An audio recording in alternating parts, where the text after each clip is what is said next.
and it's a privilege and honor to be able to talk to you. And first of all, I said this, I think, in before the session was open, but my condolences to every one of you who has lost members of your family, people whom you know, you love, your colleagues in this absolutely appalling situation. This is losses that no one should ever have to endure.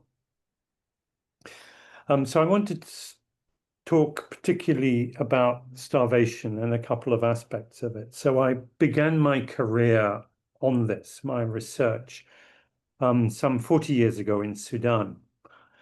And I spending time with people who had survived famine, who had been, under the onslaught of major, food crisis and all these hardships.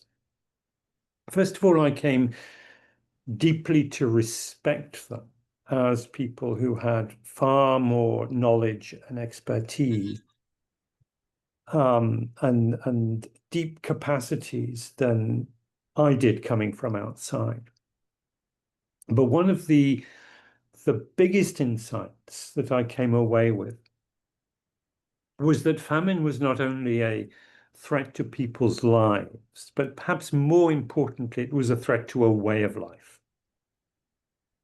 That what people valued as much or more than their lives, and something over which they felt, excuse me, that they had more control, was would they be able to emerge from this episode as people, as families, as communities with dignity, who could once again stand on their own feet, relate to one another, and have a sense of autonomy in the world.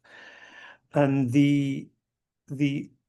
I'm not a physician, I'm a social scientist. And for me, it was that understanding that famine is a social process of humiliation, of shame, of dehumanization that was the most foundational. And but it's also a crime, a harm and a crime that isn't fully recognized. I just want to, I mean, Karam, you kindly mentioned this book, which is my book, Mass Starvation, which is sadly now out of date. This was written 10 years ago, published 8 years ago. And actually, at the time, I was quite hopeful that we would be able to abolish famine. But I'm more pessimistic now. And I open it with a quote from Primo Levi, whose book, Survival in Auschwitz, was for me very foundational for understanding this. And he talks about the experience of Auschwitz as being hunger more than anything else, hunger taking over the being of people. And he wrote some 13 years afterwards, and I quote, "They crowd my memory with their faceless presences. And if I could enclose all the evil of our time in one image, I would choose this image, which is familiar to me. An emaciated person with head dropped and shoulders curved, on whose face and in whose eyes not a trace of thought is to be seen." So it was and of course there were no children in among the survivors of the labor camp that Primo Levi was in. This was just adults, and the way that starvation erased people's humanity was what was very fundamental. Now I want to talk, picking up on that, I want to talk about two things. One is the conventional definition of famine that is used by the United Nations. And there's something that I'm sure you've all followed called the Integrated Food Security Phase Classification Mechanism, or IPC, which was drawn up about 20 years ago as the UN's mechanism, actually not initially for understanding famine, but for looking at food emergencies, determining their severity, and therefore determining which places were more deserving of assistance than others. I mean, everywhere in a crisis needs assistance, but some are more severe than others. And so they drew up this mechanism, which has 3 pillars and 5 phases. And the phases are normal, crisis, normal, 2 is stressed, 3 is crisis, 4 is emergency, and 5 has divides as catastrophe and famine. And I'll explain what they use 3 mechanisms, 3 measurements. The first is excess mortality. How many people, particularly how many children, are dying? It is estimated on a daily basis. If it's 2 per 10,000 per day, or among the general population, that will count as a famine threshold, or 4 per 10,000 among children. Malnutrition among children, severe acute malnutrition rates, about 30% is the threshold. And then acute food insecurity, which is a mixture of how much food that people have and what they have to do to get that food. So if it's possible for them to get food just by, working, or perhaps by foregoing other expenditures, then they are perhaps in crisis. But when they come to those activities that are deeply degrading and humanizing, scavenging, begging, stealing food, and when or if you're a farmer and you sell your last seeds or consume your last seeds, or if you are a small farmer and you have 2 or 3 goats and you sell your goats, or if you are a young woman and you turn to sex work, all these things which are either undermine your ability to recover as a household, as a community, or undermine your dignity. It's a sense of shame and degradation that you will live with for the rest of your life. These are what some of the criteria for designating people as being in catastrophic food insecurity.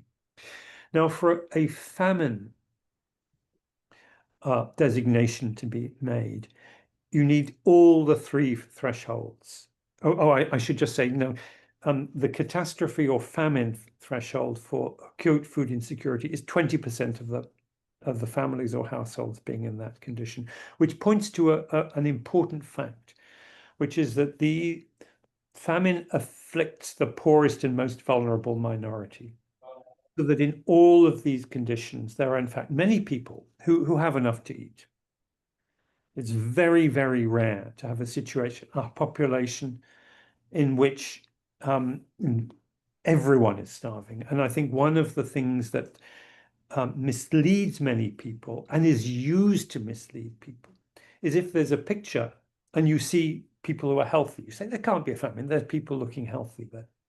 Well, or when the Gaza Humanitarian Foundation says, we distributed 1 meal for every Palestinian in Gaza today. And I mean, if it is true that they did 2 million meals, it doesn't mean that everybody ate 1 meal. That food, we don't know what happened to that food, actually. It's most likely been taken by, to the extent that it has been distributed, has been taken by people who are capable of taking it. And if they're not robbed on the way back home, then some others and some who are deserving of it may get it. This is also a problem with airdrops. It's totally indiscriminate. It's a bit like if there's if you're standing feeding the ducks on a pond with your young children, and there's some weak and undernourished ducks there, and then some strong ducks, and you throw in the bread, you know who will get that bread. And it's not the weak and undernourished. And this is one of the points that has to be I have repeatedly to emphasize that it doesn't matter if aid is poured in if it is not reaching those who need it. But the key point I want to make here about the IPC and the Famine Review Committee is that all three of those thresholds for acute food insecurity, which is not difficult to measure, you can measure it in the market with phone surveys, acute malnutrition and mortality, each of them needs to pass the threshold for famine to be declared. Now, that makes it very easy for a government that does not want famine to be declared to prevent famine being declared. They just prevent the information from being gathered. And one of the frustrations that the colleagues, and I call them colleagues because they're my friends and I respect them, who are on the Famine Review Committee have had, is that over the last 12 months in Gaza, they have not been able to get that data. So you will see that the reports they issued in December of 2023, in March of 2024, I'm gonna go change my mic, and I know you can't listen to this now. May of But yeah, June. I feel the five. Roxana, can you mute yourself, Roxana, please? I'll mute. I'm sorry. Roxana, mute yourself, please. Go ahead. Yeah. So the first three reports they gave were rich in data, and then you see the quality of the data reducing.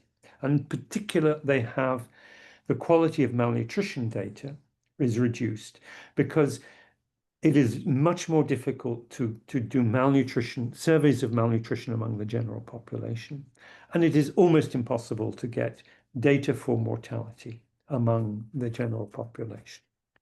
So one of the things that they always implore any physicians, anyone who is on the ground in the field in Gaza to do is, if you can get this information, we know how overstretched you are, but if it is possible just to get the mid-upper arm circumference of children whom you randomly survey, or try and get this data. This data are for these members of the Famine Review Committee are extremely precious, because what you see in their reports, and they're going to be issuing another report. In fact, they can't even call them reports now; they call them alerts.